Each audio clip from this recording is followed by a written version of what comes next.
इस बात में कोई शक नहीं कि आज दुनिया का हर तीसरा इंसान मुसलमान है, लेकिन फिर भी वे 57 टुकड़ों में बटा हुआ है। आज तक इतिहास में मुसलमान कभी भी अपना खुद का पर्सनल देश नहीं बना पाया, लेकिन आने वाले समय में क्या मुसलमान खुद का अपना देश बना पाएंगे या नहीं, इस बात को हम पिछले कुछ आंकड़ों को देखकर करेंगे। हम अपनी वीडियो में इन 5 टॉपिक पर बातें करेंगे। Number 1 population, number 2 area, number 3 military और हथियार, नंबर 4 जीडीपी और नंबर 5 विकास। तो चलिए दोस्तों वीडियो शुरू करते हैं। अगर 57 देश मिलकर एक देश बन पाया तो उस देश की पॉपुलेशन पूरी दुनिया में सबसे ज्यादा होंगी, क्योंकि इन 57 कंट्री में कुछ देश तो ऐसे हैं जिनकी पॉपुलेशन 26 करोड़ तक भी है, जैसे इंडोनेशिया, और वहीं कहीं ब्रुनेई जैसे देश भी है जिनकी पॉपुलेशन सिर्फ 4 लाख है। और अगर उस कंट्री का यह कानून बना कि कोई भी मुसलमान पूरी दुनिया से आकर हमारे देश में रह सकता है, हम उसको सिटीजनशिप देंगे, तो फिर उसकी पॉपुलेशन 1-2 करोड़ तो वैसे ही बढ़ जाएगी।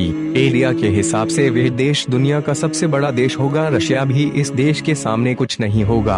अगर आज की तारीख में देखा जाए तो सब मुस्लिम देशों की मिलिट्री करीब करीब 1 करोड़ है, और अगर 57 मुस्लिम देश मिलकर एक देश बनेगा तो उन 57 देशों की मिलिट्री भी मिलकर एक ही हो जाएगी, जो कि दुनिया में सबसे बड़ी मिलिट्री होगी।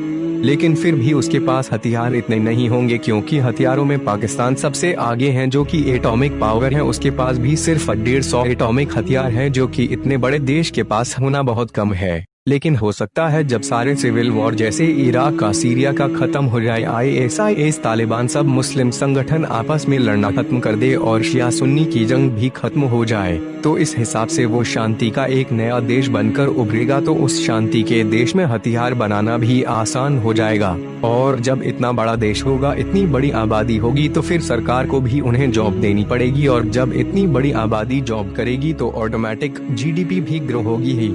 तब सरकार अगर यह काम भी करे कि आप कोई भी बिजनेस शुरू करो, तो सरकार उसमें आपकी मदद करेगी। तो फिर हो सकता है जितने भी आज बड़े बड़े बिजनेसमैन हैं, उनकी जगह पर धीरे धीरे मुसलमान भी आने शुरू हो जाए। और जो कि आज के डेट में भूखमरी मुसलमानों के बीच में इतनी बढ़ी हुई है, वे सारी भूखमरी भी खत्म हो जाएगी, क्योंकि कुछ दुबई और कुवैत जैसे देश जब नाइजीरिया जैसे देशों के साथ अपना सहयोग करेंगे, तो सारी गरीबी धीरे धीरे खत्म हो जाएगी। और शायद जल्दी ही कुछ सालों में अफ्रीका के सारे देश भी इस तरह के दिखाई देने लगेंगे। अगर देखा जाए तो जितने भी ऑयल वाले इस्लामिक कंट्री है, जैसे Saudi, Dubai, Qatar, Kuwait, Iraq, Syria, इन सभी में अमेरिका, इजराइल या फिर यूरोपियन कंट्रीज का राज है। तेल इनके पास है, निकालती उन देशों की कंपनियां हैं, जिसकी वजह से अमेरिका जैसे देश इनको अपने गुलाम की तरह भी यूज करते हैं। और आपको शायद अगर पता ना हो तो पूरी दुनिया में सबसे ज्यादा हीरा, सोना, चांदी, यह सब अफ्रीका में ही निकलता है, लेकिन निकालने के बाद यह सब कुछ अमेरिका के हवाले कर देते हैं,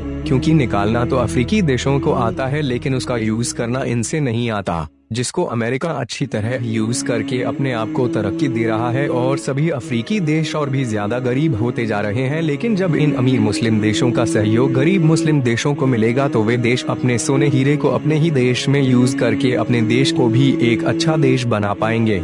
तो दोस्तों, आपको क्या लगता है, क्या 57 मुस्लिम देश मिलकर एक मुस्लिम देश बना पाएंगे या नहीं? और अगर आपको हमारी वीडियो अच्छी लगती है तो प्लीज हमारे चैनल को सब्सक्राइब जरूर करें।